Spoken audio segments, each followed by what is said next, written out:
하나님의 열심 15가 베드로 두 번째 시간입니다. 내 양을 먹이라. 우리는 베드로의 이후 행적을 알고 있어서 요한복음 21장에 나오는 예수님과 베드로의 대화를 별 생각 없이 읽는 경향이 있습니다. 어쨌든 훗날 베드로는 대사도가 되기 때문입니다. 베드로가 설교하면 하루에 수천 명이나 되는 무리가 회개하는 일이 일어났는데 그렇게 능력 많은 그가 왜 지금 여기서는 우물쭈물하고 있을까 싶습니다. 어디든 빨리 가서 부활하신 예수님을 전하여 감동의 도가니로 만들어야지 왜 여기서 머뭇거리고 있을까 하는 생각이 드는 것입니다. 그런데 요한복음 21장에 나온 베드로의 고뇌를 헤아리지 않은 채 바로 사도행전으로 넘어가 베드로가 이룬 업적만 추켜 세워서는 안 됩니다. 우리는 자꾸 이 과정을 건너뛰고 바로 사도행전으로 넘어가 베드로를 부러워하기만 합니다. 예수님의 질문을 듣고 베드로가 왜 근심했을까를 반드시 짚고 넘어가야 합니다. 베드로가 하나님 앞에 꼭 확인하고 넘어가야 할 문제가 여기 있기 때문입니다. 바로 얼마 전 베드로는 모두 주를 버릴지라도 나는 결코 버리지 않겠나이다라고 장담했습니다. 이는 결코 허세가 아니라 그의 진심이었습니다. 베드로는 정말 그런 각오와 충정이 있던 사람입니다. 하지만 그런 진심과 열심에도 불구하고 그는 예수님을 모른다고 부인하였습니다. 예수님을 버리지 않겠다는 그의 결의는 진심이었지만 뜻대로 되지 않았던 것입니다. 예수를 부인하지 않고 실제로 따르는 일은 자신의 결심이나 진심만으로 되지 않는 것을 이제 베드로가 깨닫습니다.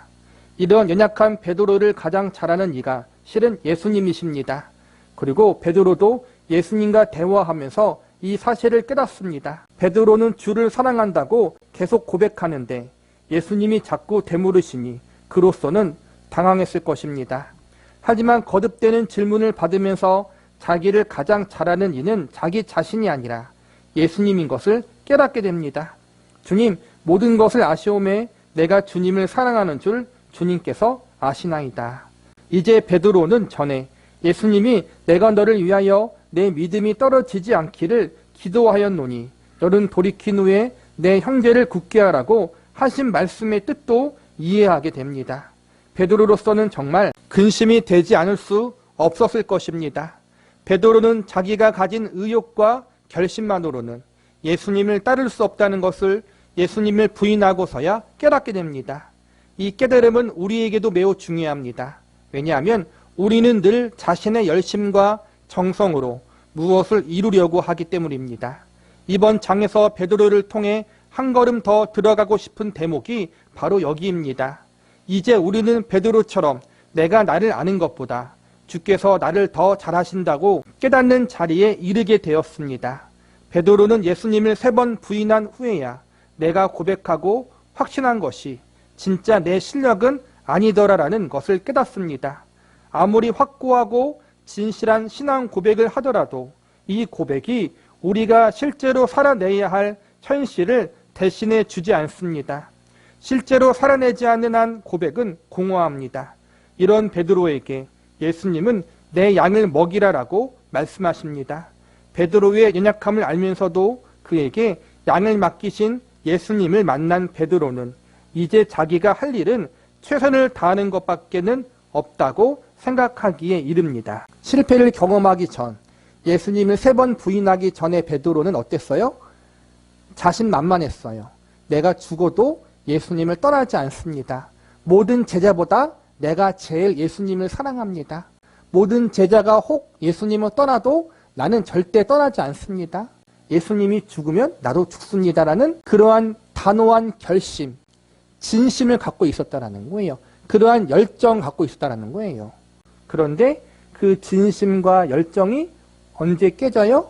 겟세마네 동산에서 예수님 잡혀가는 그때 제일 먼저 깨지잖아요. 도망갔잖아요. 그리고 두 번째, 대제사장의 틀에서 한 여종이 베드로에게 너도 그자의 제자가 아니냐라고 3번 물었는데 3번 다 부인했잖아요. 그때 또 깨졌단 말이에요. 이렇게 자신이 탈탈 털린 거예요.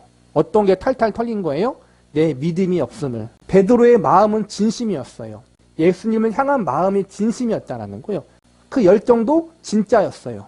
그런데 문제는 그 진심과 열정을 지킬 만한 능력이 베드로에게는 없었다라는 거예요. 우리도 마찬가지예요. 하나님을 향한 우리의 마음이 진심일 거예요. 그러니까 이렇게 피곤한데도 불구하고 여러분이 이 시간 와 있잖아요. 피곤한 몸을 이끌고 예배당에 나와 예배드리고 말씀을 듣는 것은 그만큼 하나님을 사모하고 하나님 말씀을 사랑하기 때문에 온 거예요. 그런데 그 우리의 진심으로는 우리가 우리를 구원할 수 없다라는 거예요. 왜냐하면 우리의 진심은 상황과 환경에 따라서 언제든지 흔들릴 수 있고 깨질 수 있기 때문에 예수님은 베드로에게 그걸 알려주신 거예요. 너의 진심이 진짜인 걸 안다. 하지만 진심이라는 것을 가지고 너가 하나님께 맡겨주신, 예수님이 맡겨주신 사명을 감당할 수 없다. 왜냐하면 상황에 따라 환경에 따라 최악의 상황에서는 그 진심도 무너지기 때문에 최악의 상황에서는 하나님이 그에게 맡겨주신 것, 예수님이 베드로에게 맡겨주신 사명을 잃어버릴 수 있다는 거예요. 언제든지. 베드로 자신만의 진심과 열심을 가지고는 그 사명을 지켜낼 수 없다는 거예요. 그 사실을 예수님이 이 사건, 모든 사건을 통해서 알려주신 다음에 비로소 베드로가 깨달은 거죠. 아, 나는 내 힘으로, 내 의지만으로, 내 결심만으로 하나님을 향한, 예수님을 향한 그 사랑을 지킬 수 없구나. 소명을 다 감당할 수 없구나. 그 다음 끝이에요. 그러면 끝이 아니라 그 다음 오는 게 있잖아요. 그렇기 때문에 나는 더 주님을 의지할 수밖에 없구나. 내 열심이 필요 없다는 게 아니라 열심과 진심이 전부가 아니라 하나님의 은혜와 예수님의 사랑이 나를 붙들지 않으면 그 모든 것들이 다 허사라는 거예요. 예수님이 베드로에게 그 사실을 알려준 다음에 여전히 베드로는 연약해요. 언제든지 쓰러질 수 있어요. 그런데 그 전과 후가 달라진 게 뭐예요? 시험 당하기 전, 넘어지기 전에는 내 의지와 결심과 진심으로 예수님을 따를 수 있다라고 믿었던 것이고, 실패 후에는 내 진심과 열심으로만으로 예수님을 온전히 따를 수 없다. 그걸 깨달은 거. 그거밖에 차이가 없어요. 그런데 그 차이를 깨닫고 나자 예수님이 비로소 하신 말이 뭐예요? 내 양을 먹이라. 이게 무슨 뜻일까요? 하나님의 사명을 감당함에 있어서 가장 중요한 건 우리의 진심과 열심이 첫 번째가 아니라는 거예요. 하나님의 은혜고 예수님의 은혜, 그분의 사랑을 붙잡는 게 가장 우선이라는 거예요. 그래서 예수님이 나를 사랑하느냐? 3번 묻는 그 이유가 바로 그거라는 거예요. 내가 최선을 다하면 반드시 이루어진다라는 생각과 내가 최선을 다하지만 최선을 다한다고 해서 반드시 이루어지는 것은 아니다라는 생각은 다른 이야기입니다.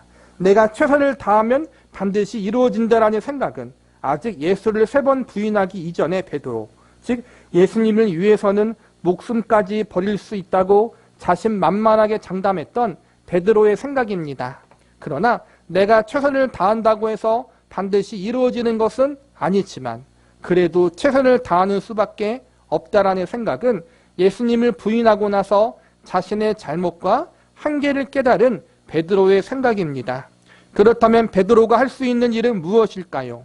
이 질문을 베드로에게 던져본다면 아마 베드로는 그래도 최선을 다하는 수밖에 없다라고 대답하는 것입니다. 참 재미있습니다. 내가 하나님께 맡겨진 일을 최선을 다하지만 내가 그것을 최선을 다함으로 이루는 것이 아니라, 감당하는 것이 아니라 최선을 다하되 그 결과는 하나님께 달려있고 나는 하나님을 의지하고 바라봄으로 묵묵히 맡겨진 것을 최선을 다해 성실히 감당한다. 결과를 하나님께 맡기고 모든 과정 가운데 주님을 절대적으로 의지한다라는 것. 베드로가 깨닫게 된 거란 말이에요. 이런 깨달음으로 베드로는 내 양을 먹이라라고 부탁하신 예수님의 명령에 순종합니다.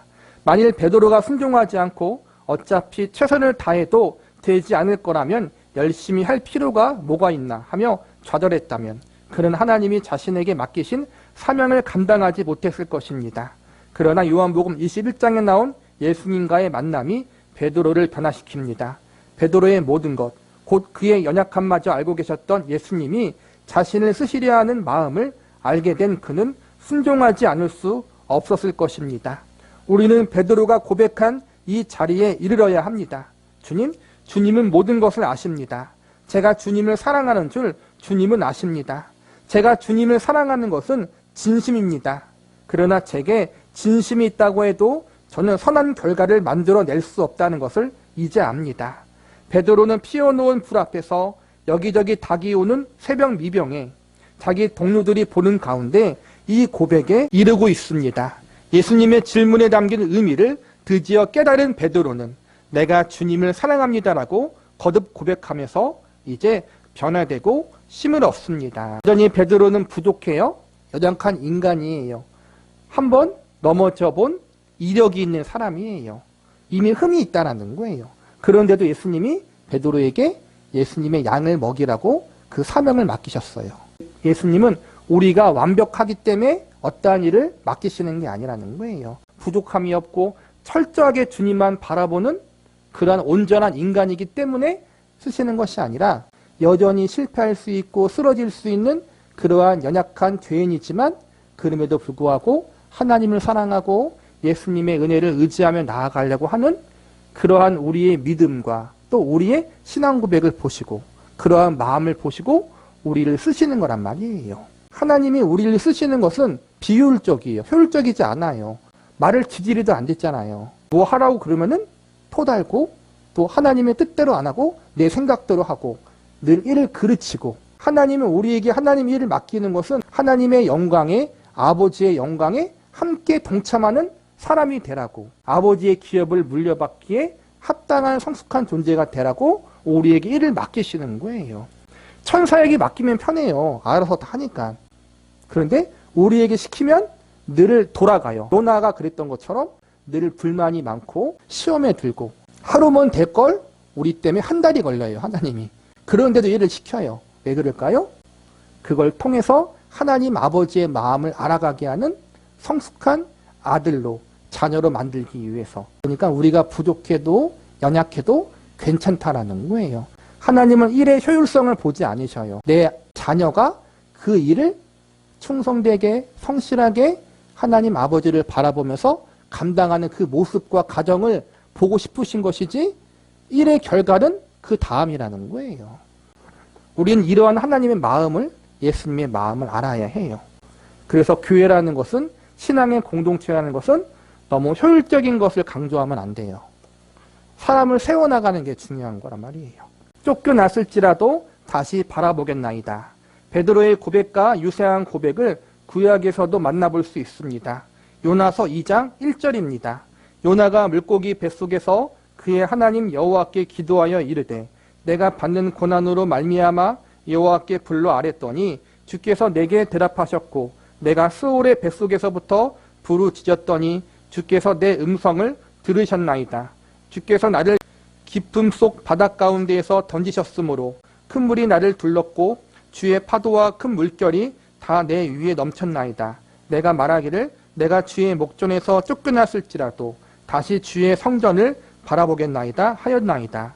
물이 나를 영혼까지 둘러싸우며 깊음이 나를 에워싸고 바다 풀이 내 머리를 감쌌나이다.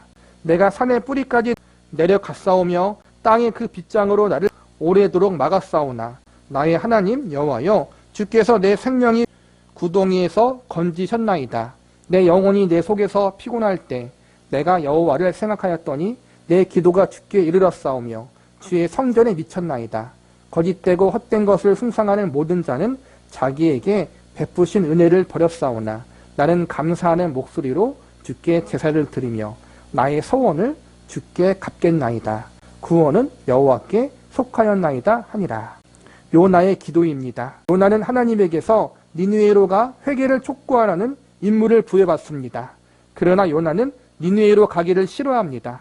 왜냐하면 니느웨는 이스라엘의 원수인 아수르의 수도였기 때문입니다. 이스라엘을 위협해온 아수르이기에 이 나라가 회개하여 멸망을 피하는 것을 탐탁치 않게 여겼던 것입니다. 요나는 니느웨에 가지 않으려고 배를 타고 도망치다가 큰 폭풍을 만납니다.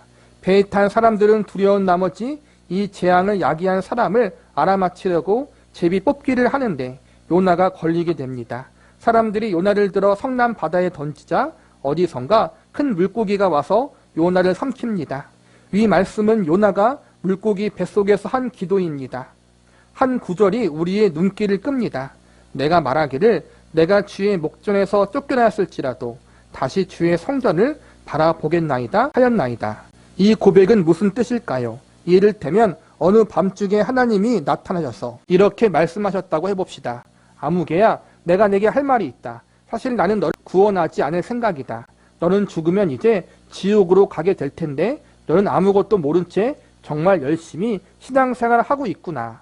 이런 너를 보니 미안한 마음이 들어 내게 알려주려고 왔다. 너는 어차피 지옥에 갈 사람이니 그냥 이 세상에서라도 잘 먹고 잘 살아라. 더 이상 쓸데없는 고생하지 말고 편히 살아라. 물론 이런 일은 없겠지만 만일 이런 꿈을 꾼다면 어떻게 하겠습니까? 그래도 하나님을 믿겠습니까? 그래도 믿겠다는 것이 바로 이 구절에 담긴 요나의 고백입니다. 이 고백을 통해 우리가 신앙생활의 뿌리를 무엇에 두고 있는가를 점검해 볼 수 있습니다. 제가 아는 선배 중 상당히 신령한 분이 있었습니다. 그에게서는 귀신을 쫓아내는 은사가 있어서 여러 곳을 다니며 귀신을 내쫓곤 하였습니다. 그런데 어느 날 그 선배가 누군가의 지적을 받고 궁지에 몰렸습니다. 그동안 내가 귀신을 쫓아내는 것을 쭉 보아왔는데 너는 성령의 힘이 아니라 사탄의 힘으로 쫓아내는 것처럼 보인다. 이 말에 그 선배는 2년 가까이 고민하며 끙끙댔습니다. 과연 나는 성령을 힘입어 이 일을 하는가? 아니면 사탄을 힘입어 이 일을 하는가? 고민이 너무 깊어 뼈와 가죽만 남을 정도였습니다. 2년을 고민하던 선배가 어느 날 성경을 읽다가 요나서 2장 4절에 해답으로 삼게 되었습니다. 주여, 만일 사탄이 제 안에 들어와 이 일을 했다고 하더라도 저는 주를 사랑하겠습니다. 베드로의 고백도 바로 이런 것입니다. 주님, 제가 진심으로 주님을 사랑합니다. 그러나 제게 진심이 있고 또 최선을 다했지만 제가 이룰 수 있는 것은 없었습니다. 그럼에도 저는 주님을 사랑합니다. 우리는 우리의 진심과 열정으로 이루기 원하는 목표보다 성경이 진정 말하고 싶은 메시지가 무엇인지 생각해 봐야 합니다. 우리는 하나님 앞에 설 때에도 마치 법조문을 적용하듯 저의 이 행동은 좀 잘못한 것이지만 그래도 저 행동은 옳은 것이지요 라고 따지며 어리석게 굽니다. 이렇게 하는 것이 잘하는 것일까? 저렇게 하는 것이 잘하는 것일까? 끝없이 저울질하며 고민합니다. 그러나 먼저 생각할 것은 우리가 정말 하나님을 사랑하고 있는가 하는 질문입니다. 우리의 신앙생활의 가장 중요한 목적과 의미가 여기에 있어요. 정말로 하나님을 사랑함으로 모든 것을 행하는가? 아니면 그 다른 것이 부가적인 것이 우리의 밑바탕에 깔려 있는가? 그것을 점검하자라는 거예요. 그래서 예수님이 베드로에게 찾아와서 하신 말씀이 너가 나를 사랑하느냐? 베드로가 비록 넘어지고 실패했지만 그럼에도 불구하고 예수님을 정말로 사랑한다면, 그 사랑함을 가지고 예수님의 사명을 감당한다면 그것이 베드로에게 가장 중요한 회복의 열쇠가 된다는 거예요. 마찬가지로 우리의 능력이나 우리의 다른 것이 하나님의 사명, 예수님의 사명을 감당함에 있어서 첫 번째가 아니라는 거예요. 제일 중요한 것은 정말로 하나님을 사랑하는 마음으로 하는 것인가.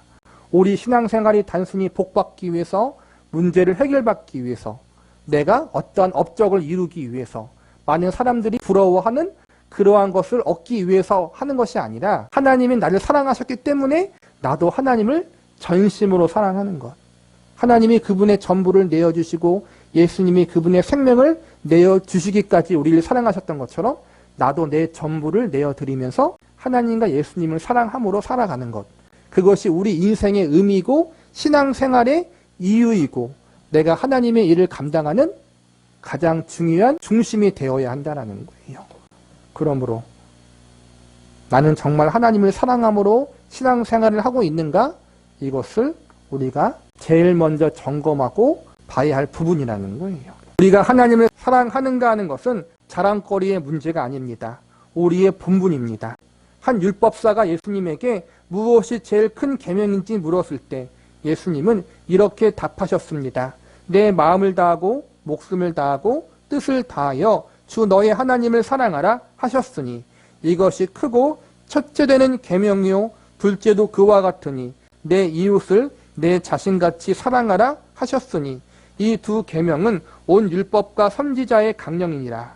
사랑은 옳고 그름 그 이상의 이야기입니다. 우리의 신앙생활이 재미가 없고 신자로서 자신감이 없는 것은 우리가 하나님 앞에 사랑받은 자녀로 서 있다는 사실을 놓치고 살기 때문입니다. 우리는 사랑받는 자녀이기에 서로 사랑할 수 있습니다. 사랑하면 옳고 그름은 그 다음 문제가 됩니다. 사랑하며 살고 있습니까? 사랑하며 사는 사람만이 하나님의 사랑이 어떤 것인지 압니다. 하나님은 내가 옳게 살았는지 그르게 살았는지 따지는 재판관이 아니라 나를 사랑하시는 내 아버지라는 사실을 알면 하루하루가 감사와 재미가 넘칠 것입니다. 이것이 바로 요나의 고백입니다. 내가 주의 목전에서 쫓겨났을지라도 다시 주의 성전을 바라보겠나이다. 내가 할 수 있는 최선은 바로 하나님을 사랑하는 것뿐입니다. 이것은 주님밖에는 매달릴 것이 없음을 인정하는 겸손에서 나온 고백입니다. 이 고백이야말로 우리가 서 있어야 하는 신앙의 자리인 것입니다. 나는 부족하고 연약하고 여전히 죄인이지만 그 모든 것을 다 덮어주시고 넉넉히 이길 수 있는 그 하나님의 사랑 앞에 우리가 항복하고 설득당하고 그 사랑에 응답하는 삶을 살아야 한다는 거예요. 우리의 부족함보다, 우리의 죄악보다, 우리의 불순종보다 하나님의 은혜와 사랑은 더 커요. 그래서 우리 자신을 바라볼 때에는 연약하고 죄인이기 때문에 부끄럽잖아요. 하나님 앞에 당당하지 못하잖아요. 창피하잖아요.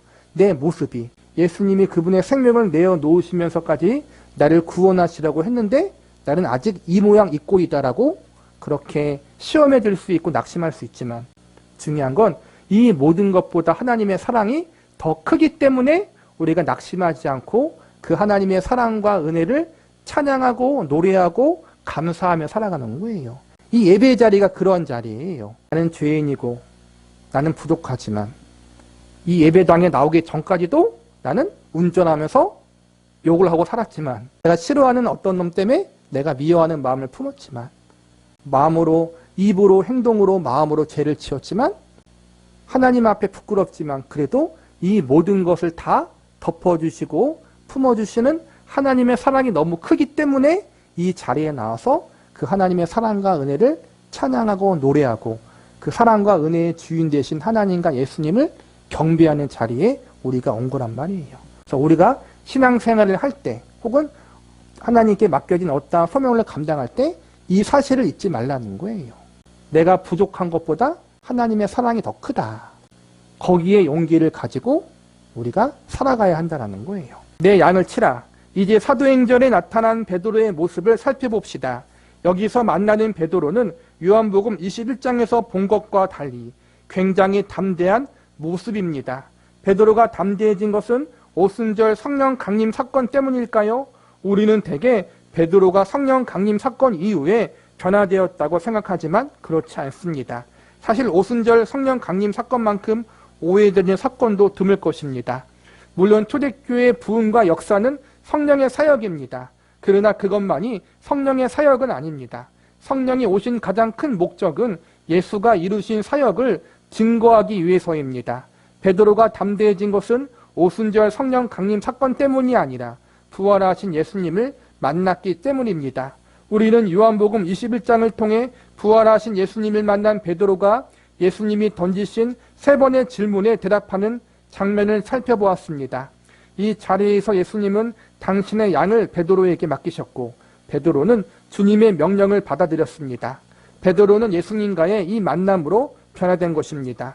성령이 오시기 전 베드로가 예수님과의 만남으로 이미 변화되었다는 사실을 확인하게 해주는 대목이 있습니다. 사도행전 1장에는 부활하신 예수님이 성령을 기다리라고 분부하신 다음에 승천하신 일이 기록되어 있습니다. 예수님의 승천을 직접 목격한 제자들은 이제 마가의 다락방에 모입니다. 15절부터 봅시다. 이때는 아직 성령 강림 사건이 일어나기 전입니다. 모인 무리의 수가 약 120명이나 되더라. 그때 베드로가 그 형제들 가운데 일어서서 이르되 형제들아 성령이 다윗의 입을 통하여 예수 잡은 자들의 길잡이가 된 유다를 가리켜 미리 말씀하신 성령이 응하였으니 마땅하도다. 이 사람은 본래 우리 수 가운데 참여하여 이 직무의 한 부분을 맡았던 자라. 이 사람이 불의의 삭수로 밭을 사고 후에 몸이 곤두박질하여 배가 터져 창자가 다 흘러나온지라. 이 일을 예루살렘에 사는 모든 사람에게 알려져 그의 말로는 그 밭을 아겔달마라 하니 이는 피밭이라는 뜻이라. 시편에 기록하였으되 그의 거처를 황폐하게 하시며 거기 거하는 자가 없게 하소서 하였고, 또 일렀으되 그의 직분을 타인이 취하게 하소서 하였도다. 이러함으로 요한의 세례로부터 우리 가운데서 올려져 가신 날까지 주 예수께서 우리 가운데 출입하실 때 항상 우리와 함께 다니던 사람 중 하나를 세워 우리와 더불어 예수께서 부활하심을 증언할 사람이 되게 하여라 하거늘, 그들이 두 사람을 내세우니 하나는 바사바라고도 하고 별명은 유수도라고 하는 요셉이니 하나는 마띠아라. 그들이 기도하여 이르되 무사람의 마음을 아시는 주여, 이 두 사람 중에 누가 주님께 택하신 바 되어 봉사와 및 사도의 직무를 대신할 자인지를 보이시옵소서. 유다는 이 직무를 버리고 제 곳으로 갔나이다 하고 제비를 뽑아 마띠아를 얻으니 그가 11 사도의 수에 들어가니라. 예수님이 승천하신 후 오순절 성령 강림 사건이 있기 전에 베드로는 이미 어떤 일을 하고 있었는데 그 일은 바로 제자들의 결혼을 보충하는 일이었습니다. 베드로가 새로운 제자를 뽑아 12 제자의 빈자리를 채우는 이 일을 한 것은 바로 예수님이 분부하신 일을 수행하겠다는 의지의 표현입니다. 베드로는 이 일을 오순절 성령 강림 사건 이전에 이미 시작한 것입니다. 우리 중 유다는 제자의 직무를 버리고 제 갈 길을 갔다. 그러나 이제 우리는 주님이 살아 계셨을 적 보이신 일에 증인으로 살자. 우리만이 증인이다. 우리가 이 일을 해야 한다. 이 일을 위해 주님이 처음에 불러 모았던 12이 되도록 나머지 1명을 마저 채우자. 늘 우리와 함께 다니던 사람 가운데 하나를 뽑아서 우리와 더불어 부활의 증인으로 삼자라고 힘을 모은 것입니다. 베드로의 말은 죽을 때까지 함께 이 일을 하자는 일종의 결의에 찬 선언입니다. 이 선언을 오순절 성령 강림 사건 전에 한 것입니다. 성령이 오시기 전 이미 변화된 베드로의 모습을 이것으로 확인할 수 있습니다. 오순절 성령 강림 사건 이전에 베드로가 이미 초대교회의 지도자로서 자기의 사명을 감당하고 있었다는 거예요. 그 중에 제일 첫 번째 증거가 가룟 유다가 자살했잖아요. 예수님을 판 것에 대한 양심의 가책을 느끼고, 그래서 예수님이 세우신 사도가 11명이잖아요. 1명이 부족하니까 베드로가 나서서 1명을 다시 뽑자. 예수님의 사역을 우리와 함께 목격하고 같이 예수님의 가르침을 받았던 사람들 중에서 1명을 뽑자 해가지고 마띠아라는 사람을 뽑아요. 이것을 베드로가 주도해서 이 일을 이루어요. 이것은 오순절 성령의 강림 이전에 이미 베드로가 한 일인데, 즉 부활하신 예수님께서 사명을 주신 후에 다시 베드로가 회복하여서 예수님이 맡겨주신 사명을 온전히 감당하는 사람이 되었다는 거예요. 베드로의 연약함을 알면서도 그에게 양을 맡기신 예수님의 마음을 안 베드로는 예수님과의 만남으로 변화되었습니다. 변화된 베드로는 이제 최선을 다해 주님이 맡기신 일을 해나갑니다. 하나님이 베드로에게 요구하는 모습은 지금 서 있는 자리에서 최선을 다하라는 것입니다. 너는 너의 최선을 다해라. 너가 최선을 다한다고 해서 그것으로 일의 운명이 결정되지는 않지만 너의 최선을 통해서 내가 일할 것이다. 이런 하나님의 마음을 베드로가 아는 것입니다. 사도행전에 나타난 베드로가 이룬 사역이 중요한 이유는 그가 본래 담대하고 훌륭한 위인이라서 남다른 업적을 이루었다는 데 있지 않고 하나님이 흠많은 베드로를 사용하셔서 당신의 일을 하셨다는 데 있습니다. 이 일을 위해 하나님은 베드로가 자기 자신이 누구이며 어떤 존재인지에 대해 철저하게 깨닫는 훈련을 하게 하셨던 것입니다. 이것을 깨닫고 알아가는데 긴 시간이 걸렸습니다. 이것이 베드로의 생애입니다. 우리의 사랑은 참으로 보잘것없습니다. 우리의 진심 역시 마찬가지입니다. 그럼에도 하나님은 우리가 자기 자신의 보잘것없음을 깨닫고 사랑을 꺼내놓기를 원하십니다. 하나님은 그런 사람을 통하여 마음껏 일하실 것입니다. 자기가 하는 일이 아니라 하나님이 하시는 일인 줄 알기 때문에 하나님이 그를 사용하시는 것입니다. 이것을 깨닫지 못하는 사람에게는 하나님이 일을 맡기시지 않습니다. 맡겨진 일을 이루면 그것이 자기가 이룬 성과라고 생각하는 사람에게 그 일은 오히려 저주요 화가 될 것이기 때문입니다. 베드로의 모습을 보면 그래도 우리에게 희망이 있는 것 같습니다. 베드로는 처음부터 훌륭해 보이지 않고 우리처럼 실수도 많고 허물도 많아 보이기 때문입니다.